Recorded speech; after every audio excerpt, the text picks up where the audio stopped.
नमस्कार, मैं हूं धर्मेंद्र श्रीवास्तव। गुड न्यूज भारत के YouTube चैनल पर आप सभी दर्शकों का स्वागत है। आइए हम आपको दिखाते हैं आजमगढ़ की खबरें फटाफट अंदाज में।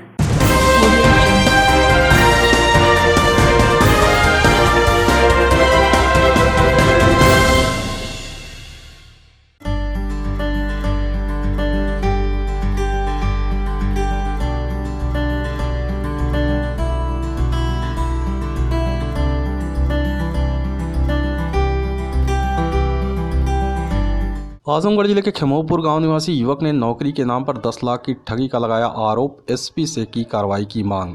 पुलिस अधीक्षक कार्यालय पहुंचे सिधारी थाना क्षेत्र के खेमोपुर गांव निवासी अखिलेश गुप्ता ने बताया कि पड़ोस के गांव हेंगापुर का रहने वाला प्रवीण यादव ने उसे अपने झांसे में लेते हुए खाद्य विभाग में नौकरी दिलाने की बात कही। उसके झांसे में आकर वह कुछ रुपए गाजीपुर जिले के एक व्यक्ति के खाते में भेजा और कुछ रुपए नकद दिया। इस प्रकार उससे 10 लाख के ऊपर रुपए ले लिया गया। उसे बाकायदे ज्वाइनिंग लेटर भी मिला। जब वह गोरखपुर ज्वाइनिंग करने के लिए पहुंचा तो पता चला कि सब फर्जी है। अपने आप को ठगा महसूस होने के बाद जब वह आरोपियों से मिलने पहुंचा तो सभी फरार थे।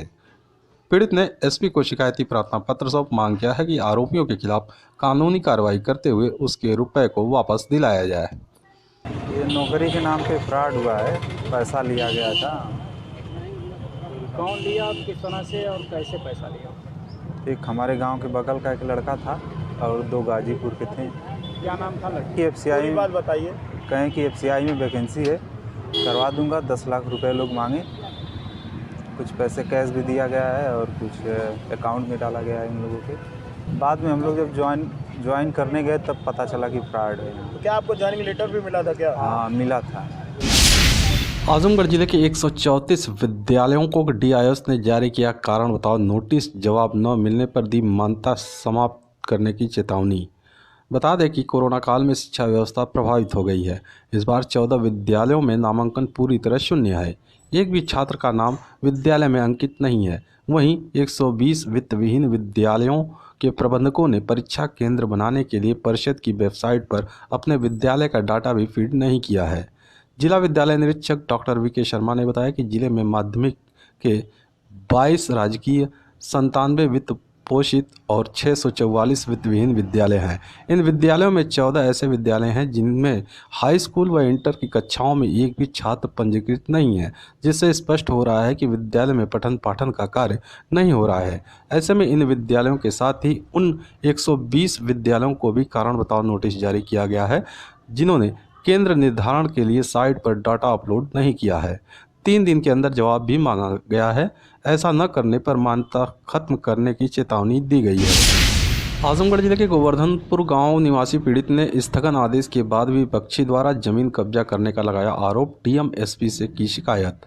जिला मुख्यालय डीएम और एसपी को शिकायती प्रार्थना पत्र देने पहुंचे देवगांव कोतवाली क्षेत्र के गोवर्धनपुर गांव निवासी पीड़ित कृष्ण मुरारी विश्वकर्मा ने बताया कि उसके पिता और विपक्ष के बीच जमीन को लेकर न्यायालय में मामला विचाराधीन है। भूमि पर किसी भी प्रकार का कार्य न करने का स्थगन आदेश भी है। इसके बावजूद विपक्षी अपने दबंगई के बल पर विवादित भूमि पर कब्जा कर रहे हैं। इस बात की शिकायत संबंधित एसडीएम के साथ ही मकामी थाने पर भी की गई, लेकिन कोई कार्रवाई नहीं हुई। पीड़ित ने डीएम और एसपी को शिकायती प्रार्थना पत्र सौंप मांग किया है कि विपक्षियों द्वारा जमीन पर किए गए कब्जे को हटवाया जाए, नहीं तो वह पूरे परिवार के साथ जिलाधिकारी कार्यालय के सामने आमरण अनशन करेगा। आज मामला यह है कि दीवानी न्यायालय में मुकदमा विचाराधीन है और स्टे है, स्थगन आदेश, अंतरिम आदेश तक मतलब प्रतिवादी को वर्जित कर दिया गया है। उसके बाद भी प्रतिवादी उसमें कब्जा कर रहा है। वादी को कब्जा करने का निर्देश है और वादी को जो है उसमें से भगाया जा रहा है और प्रतिवादी को कब्जा कराया जा रहा है। तो इसकी सूचना पुलिस को दी गई? पुलिस को दिए, एसएचओ को दिया गया, सीओ साहब को दिया गया और एसडीएम साहब को दिया गया, लेकिन कोई कार्रवाई नहीं हुई। जू तक नहीं रहेंगी लोगों के ऊपर। हम 3 दिन के अंदर आमरण अनशन पे पूरे परिवार के साथ बैठेंगे। कहाँ बैठेंगे? ये जिलाधिकारी कार्यालय के सामने। आजमगढ़ जिले के नेहरूहाल में आयोजित सम्मान समारोह में शिक्षक विधायक लाल बिहारी यादव ने कहा कि पुरानी पेंशन के लिए करूंगा संघर्ष। बता दें कि समाजवादी पार्टी के टिकट पर वाराणसी शिक्षक खंड निर्वाचन क्षेत्र से आजमगढ़ जिले के निवासी लाल बिहारी यादव ने निर्दल प्रत्याशी डॉक्टर प्रमोद मिश्रा को हराकर जीत दर्ज की थी। जीत के बाद पहली बार अपने गृह जनपद पहुंचे लाल बिहारी यादव का नेहरूहाल में समारोह का आयोजन कर समाजवादी पार्टी ने उनका सम्मान किया। सम्मान से अभिभूत शिक्षक विधायक लाल बिहारी यादव ने मीडिया से बातचीत में कहा कि नई पेंशन योजना को यदि सरकार अच्छा मानती है तो उसे कार्यपालिका, न्यायपालिका और विधायिका सब पर लागू करे। यदि आधे अधूरे लोगों पर लागू हो रही है और जिसका विरोध पूरे देश में हो रहा है तो नई पेंशन योजना को समाप्त कर पुरानी पेंशन योजना को सरकार लागू करे। देखिए, पुरानी पेंशन पर हमारा स्पष्ट व्यू है। हमारा कहना है कि अगर नई पेंशन सबसे बेहतर अगर सरकार मानती है तो उसको कार्यपालिका, न्यायपालिका और विधायिका सब पर लागू करे। अगर आधे अधूरे लोगों पर लागू हो रही है और जिसका विरोध पूरे प्रदेश और देश में हो रहा है तो इसको समाप्त कर पुरानी पेंशन की योजना को पूरे प्रदेश और देश में लागू करें। तो वहीं शिक्षक विधायक लाल बिहारी यादव ने सरकार से आग्रह करते हुए कहा कि पिछले 8 महीनों से वित्तविहीन शिक्षकों को ना तो प्रबंध तंत्र की तरफ से और ना ही सरकार की तरफ से कोई पैसा मिला। ऐसे में उन्हें सरकार 3.5 लाख शिक्षकों के लिए सम्मानजनक मानदेय के लिए नियमावली बनाने की व्यवस्था करे। चुनाव जीतने के बाद जो हमारी प्राथमिकता है वह यह है कि उत्तर प्रदेश के अंदर माध्यमिक शिक्षा में 80% भागीदारी देने वाला माध्यमिक का वित्तविहीन विद्यालय का शिक्षक 8 महीने से 1 रुपया न तो प्रबंध तंत्र द्वारा पाया और न तो सरकार द्वारा। उसकी हालत मनरेगा के मजदूरों से भी बदतर स्थिति में है। मैं उत्तर प्रदेश की सरकार से यह निवेदन करना चाहता हूँ, आग्रह करना चाहता हूँ कि जो शिक्षक माध्यमिक शिक्षा में 80% भागीदारी दे रहा है, 21,000 उत्तर प्रदेश में विद्यालय, 3.5 लाख शिक्षक और शिक्षणेतर कर्मचारी, उनकी स्थिति आज उनका जीवन यापन करना भी दूभर हो गया है। जो रोजी पा करके भी रोटी के लिए मोहताज हैं, ऐसे शिक्षकों के लिए सर्वप्रथम सरकार से हम निवेदन कर रहे हैं कि उनकी व्यवस्था, सम्मानजनक मानदेय की व्यवस्था, उनकी सेवा नियमावली बनाने की व्यवस्था करें। समाजवादी पार्टी के संरक्षक मुलायम सिंह यादव की तारीफ करते हुए लाल बिहारी यादव ने कहा कि उन्होंने शिक्षकों के रिटायरमेंट को 60 वर्ष से बढ़ाकर 62 वर्ष करने का काम किया, तो वहीं मौजूदा सरकार उसे घटाकर 50 वर्ष करने जा रही है, जो शिक्षकों के साथ दुर्व्यवहार है। शिक्षक समाज का जो है दर्पण होता है और शिक्षकों के साथ जो सरकार दुर्व्यवहार कर रही है, अभी माननीय नेताजी मुलायम सिंह जी ने जो 60 वर्ष शिक्षकों की रिटायरमेंट की उम्र थी उसको इंटरमीडिएट एजुकेशन एक्ट में संशोधन करके 62 वर्ष कर दिया था, उसको ये 50 वर्ष करने जा रहे हैं। अब 50 वर्ष बताइए कि 35 साल तक व्यक्ति नौकरी खोजता है, अब 35 साल नौकरी खोजने के बाद 15 साल मिलिट्री की तरह नौकरी करे और विदाउट पेंशन अपने घर चला जाए। आजमगढ़ सीडीओ और डीपीआरओ पर नियम विरुद्ध ग्राम पंचायतों में प्रशासक नियुक्त करने का पंचायती राज सेवा परिषद ने लगाया आरोप, सौंपा ज्ञापन। पंचायती राज सेवा परिषद के तत्वाधान में विकास भवन के सामने बैठक का आयोजन कर ग्राम पंचायत अधिकारियों ने विरोध जताते हुए बताया कि सीडीओ और डीपीआरओ द्वारा पंचायती राज एक्ट का अवहेलना करते हुए जिले के 5 विकासखंडों में प्रधान की सेवा समाप्ति के बाद गैर सहायक विकास अधिकारियों को प्रशासक नियुक्त कर दिया गया है, जो नियम विरुद्ध है। परिषद ने राज्यपाल व मुख्यमंत्री के नाम संबोधित ज्ञापन सौंप मांग किया है कि नियम के तहत सहायक विकास अधिकारी पंचायत को ही प्रशासक नियुक्त किया जाए। मुख्य विकास अधिकारी और जिला पंचायत राज अधिकारी द्वारा पंचायती राज एक्ट की अवहेलना करते हुए 5 ब्लॉकों में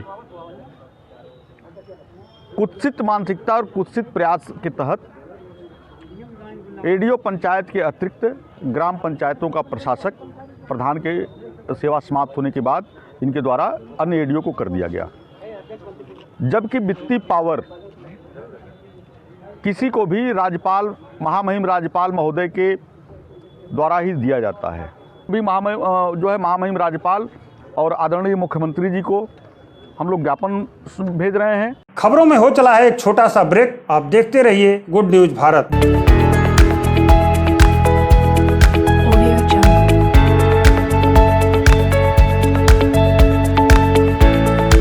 ब्रेक के बाद आप सभी दर्शकों का एक बार फिर स्वागत है। आइए हम आपको दिखाते हैं आजमगढ़ की खबरें फटाफट अंदाज में।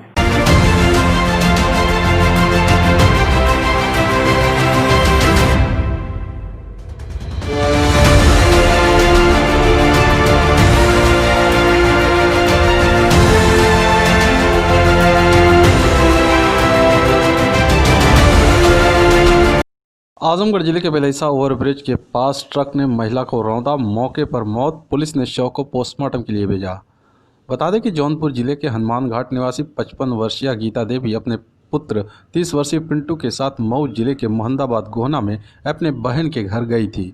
माँ बेटा बाइक से वापस घर लौट रहे थे। जैसे ही वसीधारी थाना क्षेत्र के बेलैसा रेलवे ओवरब्रिज के पास पहुंचे, बाइक अनियंत्रित होने से महिला सड़क पर गिर गई। उसी दौरान सामने से आ रहे ट्रक ने महिला को कुचल दिया। महिला की मौके पर ही दर्दनाक मौत हो गई। घटना की सूचना पर पहुंची पुलिस ने शव को कब्जे में लेकर पोस्टमार्टम के लिए भेज दिया। कि एक लड़का अपने माँ को मऊ से जौनपुर ले जा रहा था, तो रास्ते में उसकी माँ की एक्सीडेंट हो गया।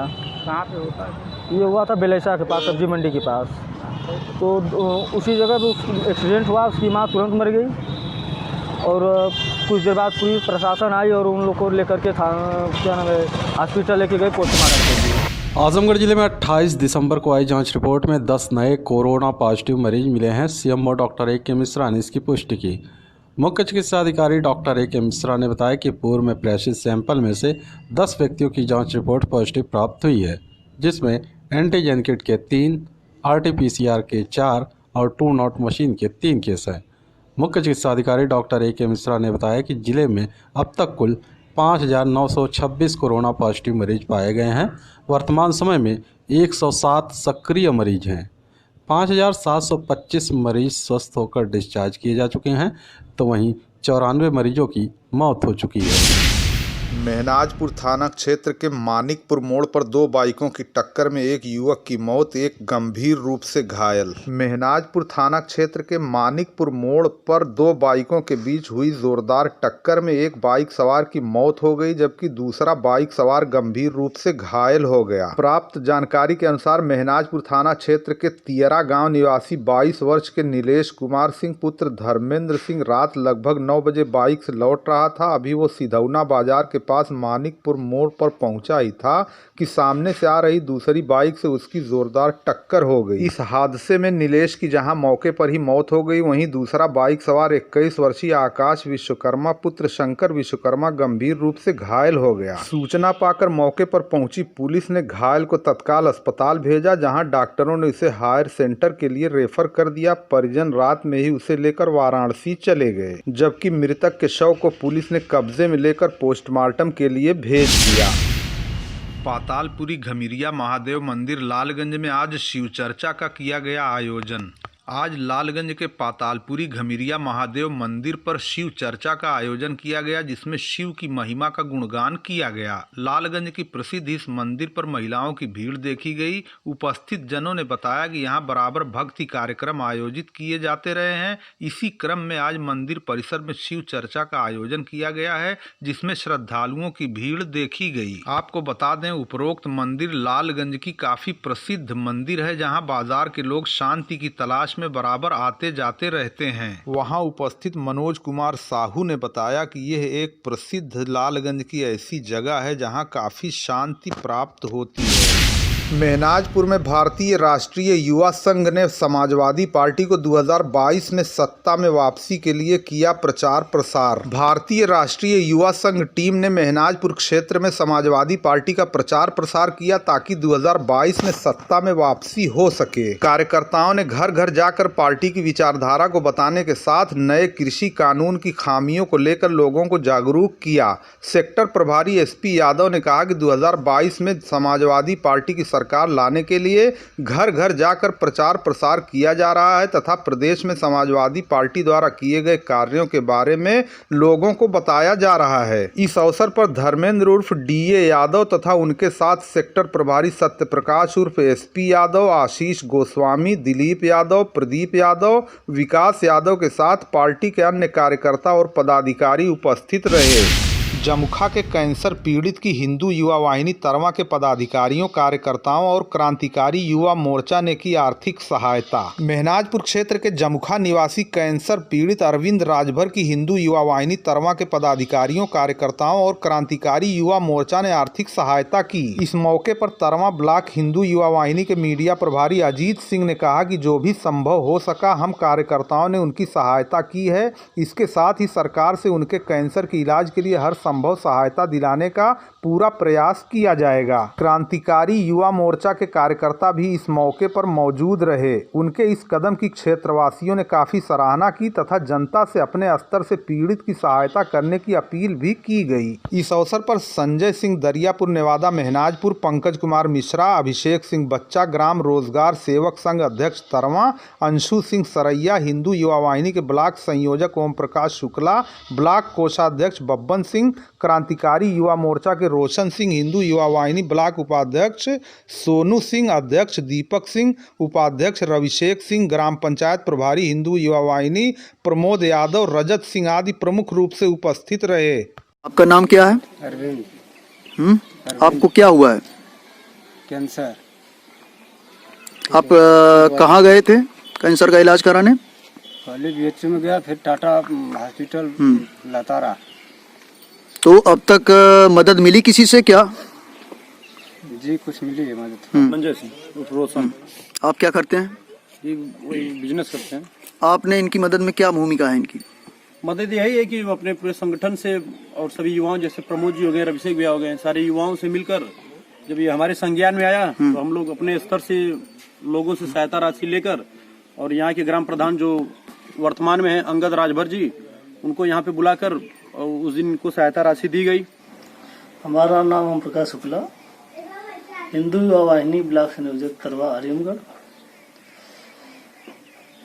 कैंसर पीड़ित बिंदु राजभर के लिए हमारा हिंदू वाहिनी तरवा ब्लॉक इकाई अभी इनको 5,000 का सहयोग दिया है, और आगे भी उत्तर प्रदेश सरकार की जो भी स्वास्थ्य योजना के तहत लाभ आता है, उचित लाभ, उनके लिए हमारा तरवा ब्लॉक इकाई संगठन पूर्ण रूप से कार्य करेगा।